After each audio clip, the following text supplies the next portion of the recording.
ဇလိုင်းရဲ့အစမှာတော့ MC အစိတ်စင်မျိုးပေါင်းဆက်ခြင်းရဲ့ဖြစ်စဉ်မှာပင့်ကူရဲ့အစိတ်နဲ့ကင်းချင်များကောင်လေးရဲ့အစိတ်နဲ့ပေါင်းဆက်တော့အကြောင်းဆေးရဲ့အယောင်ဟာခဲရောင်ပြောင်းသွားပြီးအစိတ်ပေါင်းဆက်မှုဟာအလွန်ပြင်းထန်တော့အကြောင်း MC ကလည်းအလွန်လေးကိုနာကျင်နေပါတယ်အဲ့ဒီအချိန်မှာဟောရင်ဆိုရုပ်ရည်တတိထားပါဦး MC ရဲ့စိတ်ထဲမှာတော့ဒီလိုနာကျင်မှုကငါ့ရဲ့တကူလုံးအကြီးကုန်ခွာခံနေရတယ်လို့မျိုးပဲပြီးတော့တကူလုံးကိုလောင်မြိုက်နေရပဲသူတို့ပြောတာတော့ငါဒီအစိတ်စင်မျိုးပေါင်းဆက်နေတဲ့အချိန်လှုပ်တော်လို့မရဘူးလို့ပြောတယ်အခုငါဒီကနေခုံထွက်ခြင်းပေမဲ့မနေ့အတိခံထားရတာဒါကအယံကိုနာကျင်လို့နေဟောရလဲဘယ်လိုလုပ်ကြမလဲအဲ့ဒီအချိန်မှာအဖိုးကြီးနဲ့ချိုးစမ်းရောက်လာပြီးဆိုရုံဘာလို့စီးရီကအယောင်ပြောင်းသွားရလဲပြီးတော့ဘာတွေဖြစ်ကုန်တာလဲအဲ့ဒီအချိန်မှာလဲဟွာရင်အဖိုးကင်းချင်များအစိတ်ကဦးထဲမတော်စောင့်ဝင်သွားလို့အဖိုးကြီးကဘာပြောတယ်အဲ့ဒီအချိန်မှာ MC ကအလွန်နာကျင်နေရကြောင်းကဲကြပါဦးအဖိုးကြီးကလည်းဆိုရုံးရည်တတိထားအောင်စိတ်ကိုငြိမ်ငြိမ်ထားအသက်ကိုဖြည်းဖြည်းရှူတတိမလွတ်စေနဲ့အဲ့ဒီအချိန်မှာ MC ရဲ့ပါဇက်ထဲကနေတွေးတွေအန်ထွက်လာပြီး MC ကတော့မူးမိသွားပါတယ်အဲ့ဒီအချိန်မှာတော့ MC သူ့ရဲ့စိတ်တနေရာကိုရောက်သွားပြီးမျက်လုံးဖွင့်လိုက်တဲ့အချိန်မှာတော့ဒါကအဲ့ဒီအချိန်မှာ MC ကင်းချင်များကောင်လေးကိုတွေ့လိုက်ရပါတယ်ပြီးတော့ MC နဲ့ကင်းချင်များကောင်လေးကပေါင်းဆက်သွားပါတယ်ပြီးတော့ MC မျက်စိပြန်ဖွင့်လာတဲ့အချိန်မှာဟွာရင်အဖိုးကြည့်ရတာဆိုရုံတတိရလာပြီထင်တယ် MC ကလည်းနိုးထားလာပြီးရဲ့နောက်ပိုင်းမှာအဖိုးနဲ့မမလေးဟွာရင်ဒီနေရာကဟွာရင်လည်းအဆင်ပြေရလားအဖိုးကြီးကလည်းကံကောင်းကျင်တော့ငါမင်းရဲ့အတွင်းချီလန်းချောင်းကိုဘေဟူအမတ်တီရောက်အောင်လုပ်ပေးလိုက်တာအဲ့ဒါကြောင့်မင်းအဆိုးဆုံးကိုပြည့်ကျော်ပြီးသွားပြီကြည့်ရတာမြင့်မြတ်တဲ့နီးပညာကြီးကလည်းအောင်မြင်နဲ့ပြီးသွားပြီထင်တယ်ယိုဝါရဲ့အစိတ်မဟုတ်ရင်တော့မင်းကကင်းချင်များလေးရဲ့အစိတ်ကိုရတော့တာပဲ MC ရဲ့စိတ်ထဲမှာတော့ကြည့်ရတာ Nova ကသူ့အဖေကိုအစိတ်၅မျိုးပန်ပေးခြင်းနီးပညာကိုပဲတင်ခိုင်းစေချင်တယ်ထင်ပါရဲ့အဲ့ချိန်မှာ MC ကဟုတ်တာ Nova အဆင်ပြေရလား Nova ရဲ့ဂျိုလေးကစေးရင်နဲ့ထိသွားတယ်လေဟွာရင်လည်းငါချက်ချင်းဆေးပေးလိုက်ပါတယ်ပြီးတော့ငါမှအဲ့ဒါကိုလုပ်နေတော့နေမနိုးလာမှာကိုစိတ်ပူနေတာ MC ရဲ့စိတ်ထဲမှာတော့ဟိုက်သွားပြီးစီးစက်ပွဲလုပ်ပြီးတော့ရဲ့နောက်ပိုင်းမှာငါရဲ့ဒိုဒိုမီလောင်းလေးကိုအရင်မေးရမှာဒါပေမဲ့ငါစိတ်ကကင်းချင်များတွေစီအရင်ရောက်သွားတယ်ကဲကွာဖြစ်ပြီးမှတော့အဲ့အချိန်မှာ MC ကငါကောင်းရင်ရုတ်တရက်ကြီးဟွာရင်လည်းစိုးရုံပြန်နာနေရလားပြီးတော့ MC ကလည်းအခုအရေးကြီးတာက Nova အစင်ရောပြေရလားအဲ့အချိန်မှာအဖိုးကြီးနဲ့ဟွာရင်လည်းကြောင်တောင်လေးဖြစ်သွားပြီးသူကြည့်ရဒတိအပြေးဝမရသေးဘူးထင်တယ်မြန်ဆေးစရာတွေကိုမြန်ခိုးရMC စိတ်ထဲမှာတော့တော်ရရပေါ့ဒါတော်တော်ကောင်းတဲ့အကွက်ပဲဒီလိုနဲ့နေရကြွားတဲ့အခါမှာတော့ဦးရဲကစေးရည်တွေ6ပြီးတော့ရဲ့နောက်မှာနီးပညာကြီးကအဆုံးတက်သွားပါတော့တယ်အဲ့ဒီအချိန်မှာ MC နဲ့အဖိုးကြီးကလည်းအစိတ်တွေတူလောင်တဲ့နေရာကိုရောက်လာကြပြီးအဖိုးကြီးကမင်းတကယ်အဆင်ပြေပါရဲ့နော်မင်းတို့တခြားလေးစစ်စစ်ကြည့်ရမယ်ထင်တယ် MC ကလည်းကျွန်တော်တကယ်အဆင်ပြေပါရဲ့အဖိုးကြီးကဒါဆိုလဲမင်းလိုချင်းမလိုချင်းမင်းအတွက်အစိတ်၅မျိုးပန်ပေးခြင်းနီးပညာဆိုတဲ့နီးလန်းကပွင့်ပြီးသွားပြီအဲ့ဒါကြောင့်အဲ့ဒါနဲ့ကိုက်ညီမဲ့ကိုခံပညာလမ်းညွှန်တွေကိုငါလက်ဆင့်ကမ်းပေးမယ်MC ကကိုခံပညာလမ်းညွှန်ဟုတ်လားအဖိုးကြီးကဟုတ်တယ်အားလုံးပေါင်းကိုခံပညာလမ်းညွှန်၅ခုရှိတယ်အစိတ်ရှိကင်းချင်များအဆွဲအစိတ်ပြင်းမွေရဲ့အသက်စွမ်းရည်ကိုင်းလုချင်းလက်ကင်းမီကောက်အမီရဲ့လင်းမြန်တော့ချီအိမ်မြောင်ရဲ့နေရန်တက်ချင်းလှုပ်ရှားကွက်ဖပြုတ်ရဲ့ပောက်ကွဲနိုင်တော့လက်ဘွားပုံစံတစ်ခုချင်းစီကနီးပညာတစ်ခုချင်းစီကိုကိုစားပြုရဲ့အဆွဲနီးပညာနဲ့လက်သေးနီးပညာခြေထောက်နီးပညာခြေလန်းနီးပညာကိုခန္ဓာနီးပညာနဲ့လက်ဘွားနီးပညာဒီကိုခံပညာကမင်းကအစိတ်ဖြစ်လာပြီးအစိတ်ကိုယ်တိုင်ကမင်းဖြစ်လာမယ်အစင်ရောက်အောင်လုပ်ပေးနိုင်တယ်ဒါကကိုနဲ့အစိတ်မန်ကန်နဲ့ပေါင်းစပ်မှုပဲ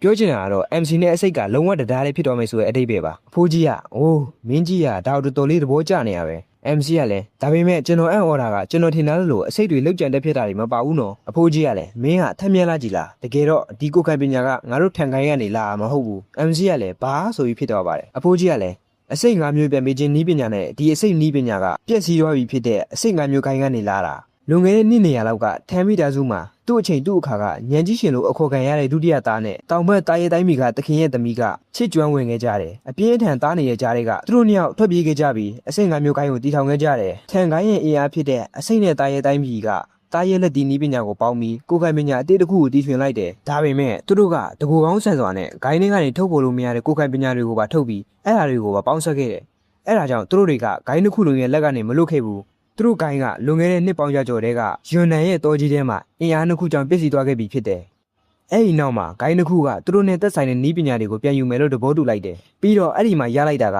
စိတ်၅မျိုးပြန်ပေးခြင်းနီးနဲ့အစိတ်၅မျိုးနီးပညာပဲ။အဲ့ဒီနီးတွေမှာကဂိုင်းတစ်ခုလုံးရဲ့နီးပညာတွေရောရဲနေတော့ဘသူကပိုင်လဲဆိုတာအငင်းကုန်ပြခဲ့ကြတယ်။ဒါပေမဲ့ဒီနီးတွေကိုတက်မြောက်ဖို့အတွက်အစိတ်တွေကိုယူရမှာဆိုတော့နောက်ဆုံးတော့တောက်ထန်ကိုင်းကိုပေးခဲ့တယ်။သူတို့ပြောကြတာအစိတ်၅မျိုးဂိုင်းကခေါင်းဆောင်ကထန်ကိုင်းနဲ့တာရဲကိုင်းတို့တဲကြီးမဲကြီးပေါင်းတိုက်တာကိုတော်တော်ခံနိုင်ရှိခဲ့တာတဲ့ဆိုတော့ဒါကတန်တဲ့ဝင်စရာမလိုအောင်ကိုတော်တော်လေးပုံမှန်မဟုတ်တဲ့ကိုခိုင်ပညာပဲပြီးတော့ဒီနီးကအမင်းတို့အစိတ်တွေကိုဆွဲလိုက်တဲ့ဒူအတွက်အတိတ်တော်ဆုံးနီးလို့ထင်ခဲ့တာ MC ကလည်းကျေးဇူးပါအဖိုးကျွန်တော်အခုကစပြီးအားဆိုင်လေးချင်းပါမယ်အဖိုးကြီးကလည်းဟုတ်ကောင်းတယ်မင်းဒီလိုစိတ်မျိုးနဲ့တွားနေတည်းရဲ့မင်းအောက်မြင်မှာအမှန်ပဲအဲ့ဒီလိုနဲ့ဆိုရုံးဟာအစိတ်၅မျိုးနီးပညာရဲ့ပထမခြေလှမ်းကိုစတင်มาတော့တယ်တငယ်ချင်းတို့ရေဒီဗီဒီယိုလေးကို VPN နဲ့ကြည့်ပြီးုံနဲ့ကျွန်တော်ကိုကူညီနိုင်ပါပြီခင်ဗျာဒီလိုကြင့်ကြံပြီးတဲ့နောက်ပိုင်းမှာတော့ MC ကဂူပြင်ကိုထွက်ခဲ့ပြီးနေအောင်မထီရတာဘယ်လောက်တောင်ကြာနေပြီလဲ အခုမှပဲအသက်ရှင်လို့ခံစားရတော့တယ်အဲ့အချိန်မှာ Nova ကအပြင်မှာ MC ကိုစောင့်နေပြီး MC ကNova ဒီနားမှာတစ်ချိန်လုံးစောင့်နေရလားမင်းတို့စိတ်ကြီးခိုင်းနေမှာပေါ့ဒါပေမဲ့စိတ်မညစ်ပါနဲ့မင်းအမတခုမှမပါပါဘူးဒီမှာကြည့်တွေ့လားမင်းဖေကြီးကအဆင်ပြေနေပြီဒီလိုနဲ့ကင်းချင်မြကောင်လေးရလဲ MC ရဲ့အင်ဂျီတွေဝင်သွားပြီး MC ရဲ့စိတ်ထဲမှာတော့စူးလိုက်တာသူအီကိုလဲတာမကြတယ်လို့နေမှာကငါအသားတွေထက်ငါအဝတ်တွေပေါ်တွေ့တတ်ပြီးရင်ကောင်းမှာပဲဒီလိုနဲ့ Nova ကအင်ဂျီတွေကနေထွက်ပြီးအင်ဂျီပေါ်ကိုတွေ့တက်လိုက်ပါတယ် MC ရဲ့စိတ်ထဲမှာတော့ဘာဖြစ်တာလဲငါတွေးနေတာကို Nova တိသွားတာလား No မဖြစ်နိုင်တာတိုက်ဆိုင်တာပဲနေမှာပါသူများပြောတာတရိတ်ဆန်လေးတွေကိုမွေးရင်ဒါမျိုးကဖြစ်တတ်တယ်တဲ့ဟုတ်တယ် MC ရဲ့နှုတ်ထဲမှာတော့ငါကကယ်လို့မရအောင်ယူနေတာ Nova လို့တာမန်အစိတ်ရှိတဲ့တက်တော်လေးကဒါမျိုးဘယ်လိုလုပ်နိုင်မှာလဲအဲ့အချိန်မှာ Nova ကလေစိတ်တူသွားပြီးရှူရူဆိုပြီးပြောလိုက်ပါတယ် MC ကလည်းမဟုတ်မှလွယ်ရောတကယ်ကြီးလားဒါဆိုရင်အဲ့ပြီးတော့ MC ကစိတ်ထဲကနေ Nova ကြီးငါကောင်းမတက်အဲ့လိုနဲ့ Nova ကလည်း MC ရဲ့ကောင်းမတက်လိုက်ပါတယ်ပြီးတော့ MC ကစိတ်ထဲကနေ Nova ကြီးငါပုံးနေအောင်လိုက်ရှာစမ်းကွာအဲ့ဒါကိုလည်း Nova ရှာတွေ့သွားပါတယ်ဟာမဖြစ်နိုင်တာတစ်ခေါက်တော့မဟုတ်ဘူးသုံးခါစက်တိုက်ကြီးများတော့ Nova ကလည်းဆရာကြီးအထာနဲ့လှုပ်ပြလိုက်ပြီး MC နဲ့ Nova ရဲ့နှလုံးသားချိတ်ဆက်နေပြီးသားဖြစ်တယ်အဲ့ဒီချိန်ဟွာရဲဘက်မှာတော့ Nova ကြီး Nova နင်ဘယ်ရောက်သွားတာလဲကလေးတို့နင်တို့ Nova ပဲသွားကြလဲတိလားသူအကြီးကိုလဲပြီးတဲ့ကရှောက်သွားနေတာရှာလို့တော့မရတော့ဘူးအဲ့ဒီချိန်မှာ MC ကရောက်လာပြီးဟွာရလဲဆိုယုံဘာဖြစ်လို့လဲပြီးတော့ Nova အဝေးကြီးရှောက်မတော့ပါနဲ့ဆိုစိတ်ပူလို့ပါဆိုတနေရမသွားခင်အမေကိုပြောတော့ရမယ်လေ MC ကလည်းဟွာရင်အခုအဲ့ဒါကအရေးမကြီးသေးဘူး Nova ကလူစကားနားလဲတယ်ဟွာရင်ကလည်းတစ်ချက်လောက်စဉ်းစားလိုက်ပြီးNova ကအရင်တည်းကလူစကားနားလဲတာပါမဟုတ်ဘူးလားဒါကအစမ်းကြီးလည်းမဟုတ်ပါဘူး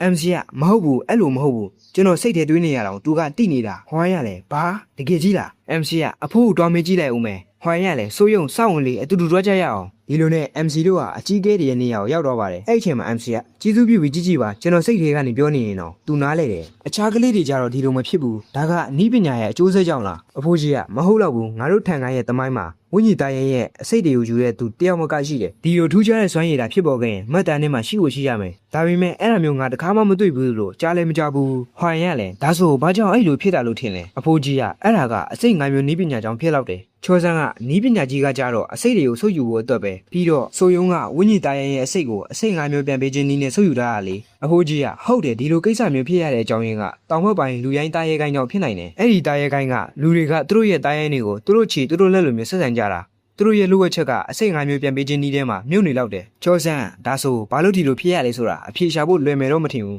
MC ကဗျာဘာလို့လဲအဖိုးကြီးကသူတို့ရဲ့လူဝက်ချက်ကိုငါတို့ကိုဘာလို့ပြပြခြင်းပါလဲပြီးတော့ငါတို့ကတိုင်းပညာကိုသူတို့လူဝက်ချက်ရဲ့အကျိုးဆက်ကြောင့်တက်လာတာကိုသိရင်သူတို့တွေဘာလို့ကြမလဲဆိုတာငါမန်းကြီးလို့တော့မရဘူးဟွာရင်ကအခြားနည်းရောရှိလောက်မလားအဖိုးကြီးကသူတို့တွေငါတို့စီမှာကျေးဇူးကြွေးကြီးမတင်နေရွေ့တော့လွယ်လောက်ငယ်မထင်ဘူးအဲ့အချိန်မှာ MC ကလည်းအပြုံထွက်လာပြီးဟူးစိတ်ပြက်စရာပဲငါမျောလင့်ထားတာက Nova, Maya, Grace, Snow, Ice ပြားလေးတွေနဲ့ယိုဝါတို့ကိုစုပြီးတာနဲ့ဘာမန်မျိုးရဲ့ဂီတပညာရှင်တွေလိုမျိုးအဲ့လိုမျိုးအတခုခုဖွဲမလို့ဟာကိုအဲ့အချိန်မှာဂူပေကဆရာဆိုရုံးရီ MC ကလည်းဟာတက်မှုဂူပဲပါလားဂူပေကတက်တာတော့တာတွေ့ရတော့စိတ်ပေါ်တော့တာပဲဗျာဆရာကိုအခုလိုတွေ့ရတာကံကောင်းလိုက်တာအစိတ်သက်တော်ဝါဒီရဲ့ပန်းချံထဲမှာပြဿနာနည်းနည်းတက်နေလို့ကျွန်တော်နဲ့ခဏလောက်လိုက်ခဲ့ပါလား MC ကပြဿနာဟုတ်လား MC ရဲ့စိတ်ထဲမှာတော့အရင်ဆုံးပန်းချံကပြဿနာကိုရှင်းပြီးမှတောင်းဝပိုင်းတားရဲကိုင်းရဲ့အကြောင်းကိုစဉ်းစားရမလားငါပြန်ရောက်ချင်းစိတ်သက်ပွဲကိုတန်းလုပ်လိုက်တာအစိတ်ပန်းချံကိုတော့မေ့နေတာပြီးတော့ MC ကဟုတ်ကဲ့ပါဒါဆိုသွားကြရအောင်ဂူပေကပြီးတော့ကျွန်တော်လူတယောက်ကိုလည်းအဲ့ချင်ပါတယ် MC ကလည်းတစ်ချက်လောက်ကြည့်ပြီးဒီလူကအဲ့ချင်မှာကလေးလေးရလဲကိုကြီးဆိုယုံတတိယနေတာနော်ဒီလိုနဲ့ MC တို့ကပန်းချံကိုတော့လိုက်ကြပြီး MC ရဲ့နှုတ်ထဲမှာတော့ကျွန်တော်နာကနေမခွာပဲကက်နေတဲ့ရင်ရင်ကိုပါအစိတ်သက်တော်ပန်းချံတွေကိုခေါ်ဖို့အတွက်စဉ်းစားလိုက်ပါတယ် MC ကဂူပေကိုဒါပေမဲ့ရင်ရင်ကဘာလို့ဒီကိုရောက်နေရလဲဂူပေကသူကဒီကိုစေးကူကိုရောက်လာတာဒီထန်ကိုင်းမှာသူခဏနေလိမ့်မယ်ကောင်းဆောင်ကြီးဖုံပြောရလို့ပါရင်ရင်ကကိုဒီရောက်နေတာကြားပြီးဟာကိုဘာလို့ရင်ရင်ကိုလာမတွေ့ရလဲအဲ့ဒါကြောင့်မိမိကဒီမှာကိုစောင့်နေတာ MC ကလည်း story ပါနော်ရင်ရင်ကိုကရင်ရင်ကိုပြန်တော့ပြီးထင်လို့ပါညီမလေးတော်ပြင်းနေမှာပေါ့ရင်ရင်ကလည်းမပြင်းပါဘူးမိမိကကလီကီနဲ့တူတူဆော့နေတာ MC ကလည်းကလီကီဟုတ်လားပြီးတော့ MC ကအဲ့အထုပ်လေးကိုတစ်ချက်လောက်ကြည့်ပြီးဒါကຫນွေဦးပိုးတောင်မှာပဲ MC ရဲ့နှုတ်ထဲမှာတော့ဒီຫນွေဦးပိုးတောင်မှာကိုအနောက်တိုင်းမှာကလစ်ပိုးတောင်မှာလို့လည်းတီးကြတယ်သူကအနောက်ကိုလန်ချလိုက်တဲ့အခါမှာကလစ်ဆိုတဲ့အတန်လေးကိုထုတ်နိုင်လို့ဖြစ်တယ်သူကအာလူးတွေကစုံဥတွေကိုအပေါက်ပြအောင်လုပ်ပြီးတီးနှံတွေကိုလိုက်ဖြစ်တဲ့ပိုးကောင်တွေဖြစ်ပေမဲ့အဲ့ဓာတွေကကလစ်တွေအတွက်အရန်ကိုချစ်ခင်ရင်းနှီးစရာကောင်းတဲ့ပိုးကောင်တွေဖြစ်တယ်ဂူပေကအဲ့ဒါကຫນွေဦးပိုးတောင်မှာလားရင်ရင်ကအဲ့ဒါကကလစ်ကြီးပါနော်ຫນွေဦးပိုးတောင်မှာမဟုတ်ပါဘူး MC ရဲ့စိတ်ထဲမှာတော့ငါငငယ်တုန်းကဒီကောင်လေးတွေကိုကလစ်ပိုးကောင်လေးတွေလို့ခေါ်တာအရင်ဘဝတုန်းကငါပထမဆုံးမွေးပွေးတဲ့ပိုးကောင်လေးကဒါပဲ ဒီကောင်လေးတွေကိုအစပြချင်းပိုးကောင်လေးတွေခေါ်လို့ရတယ်ဒီကောင်လေးတွေကြောင့်ပဲအခုငါဝါရနာဘာယာကိုတွားနေရလေအဲ့အချိန်မှာ MC ကရီရင်ကဒီပိုးကောင်လေးတွေကိုကြိုက်တယ်ထင်တယ်ရီရင်ကလည်းဟုတ်တအားကြိုက်တာပြားပြင်မနဲ့ကလီကီကိုလည်းကြိုက်တယ် MC ရဲ့စိတ်ထဲမှာတော့ဟာသူကငငယ်လေးတုန်းကငါနဲ့တအားတူတာပဲသူ့ကိုအစိတ်ပိုးကောင်လေ့ကျင့်ရေးလုပ်ပြီးကောင်းမလားမသိဘူးဆိုပြီးတော့ MC ကတပည့်မွေးထုတ်ဖို့အတွက်ကြံစည်နေပါတယ်အဲ့အချိန်မှာ MC ကရီရင်ကိုဒါဆိုကိုနဲ့ပိုးကောင်လေးတွေကိုအကြောင်းတင်မလားပိုးကောင်လေးတွေကအရင်ကထူကြပြီးပြောဖို့ကောင်းတယ်လေရီရင်ကလည်းဟုတ်ကဲ့ကြံနေခဲ့တဲ့ကူပဲရဲ့စိတ်ထဲမှာတော့ဟာခေါင်းဆောင်ကြီးဖုံကိုဒီအကြောင်းတော့ပြောပြလိုက်ရမလားဒီလိုနဲ့ MC တို့ကအစိတ်သက်တော်ပန်းချံကိုရောက်ရှိလာခဲ့ပါတယ်ရီရင်ကလည်းအကောင်လေးတွေကိုလိုက်ကြည့်နေပြီ MC ကတော့အကောင်တွေကိုလိုက်စစ်ဆေးနေပါတယ်ပြီးတော့ MC ကကူပဲကိုကျွဲရင်မွေးဖွားနှုန်းကဘလို့လ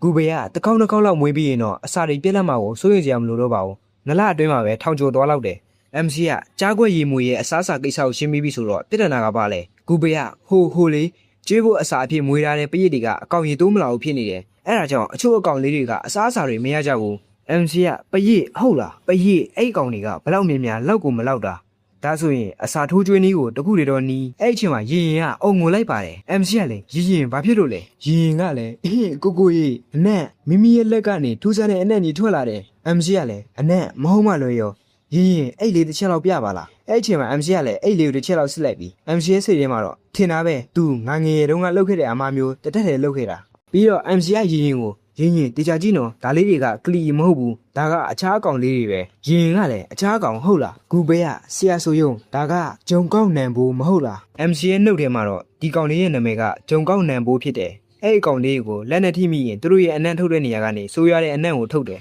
သူကကလစ်ပိုးတောက်မှလေးတွေနဲ့ပုံစံတူတော့ဒါမျိုးကဖြစ်တတ်ပါတယ်ပြီးတော့ MC ရင်ကိုကလစ်ပိုးတောက်မှလေးတွေကသူတို့ရဲ့ဝမ်းဘက်ကနေကလစ်ဆိုပြီးအတန်လေးကိုထုတ်တတ်တယ်ဒါပေမဲ့ဒီဂျုံကောက်နံဘိုးတွေကြတော့အဲ့လိုမျိုးမထုတ်တတ်ဘူးနောက်အခါသူတို့ကိုမရောစင်နဲ့ကြားလာရင်ကလည်းဟုတ်ကဲ့ပါ MC ကဒါပေမဲ့လည်းငါတို့ရင်လေးကတော့ပါတယ်ဒီကောင်လေးတွေကိုကိုကလိုနေတာဂူဘေးကလည်းဟမ်အဲ့အရာတွေကိုလိုနေရဟုတ်လားအဲ့ဒီအနက်ဆိုတဲ့အကောင်တွေကိုဘာလို့လိုနေရလဲ MC ကဟုတ်တယ်အခုကစပြီးရင်ဖမ်းမိရတဲ့ဂျုံကောက်နံဘိုးတွေကိုအစိတ်သက်တော်ပန်းချင်မှာမွေးကြမယ် MC ရဲ့နှုတ်ထဲမှာတော့ကြည့်နေတာဘာမှမဟုတ်ဝင်မဲ့ဒီအကောင်လေးတွေကကိုးကောင်လေးနဲ့အိမ်မြောင်လေးတွေကိုအများဆုံးကြွေးကြတဲ့အရာတွေဖြစ်တယ်အချိန်ကိုက်ပဲငါတို့တွေဒီပရိတ်တွေကိုဒီဂျုံကောက်နံဘိုးနဲ့အစားထိုးလိုက်ရင်အစားအစာကလုံလောက်သွားလိမ့်မယ် MC ကကိုပဲကိုရင်ရဲ့ကျေးဇူးကြောင့်ကျွန်တော်တို့ရဲ့အရေးပေါ်ပြဿနာကတော့ဖြေရှင်းပြီးပြီအခုပရိတ်မွေးမြူရေးကိုသွားပြီးဗာပြဿနာရှိတယ်တော့ကြည့်ကြရအောင်ကူဘေးကဟုတ်ကဲ့ဆရာဆိုရုံဒီလိုနဲ့ MC တို့ကလည်းပရိတ်မွေးမြူရေးကိုသွားလိုက်ကြပြီမွေးမြူရေးအတွက်လိုအပ်ချက်တွေနဲ့နေတဲ့နေရာတွေကကြည့်ရတဲ့လောက်ကတော့ဘာမှပြဿနာမရှိပါဘူးဒီလိုနဲ့ MC ကပရိတ်လေးတွေကိုကြည့်လိုက်ပြီ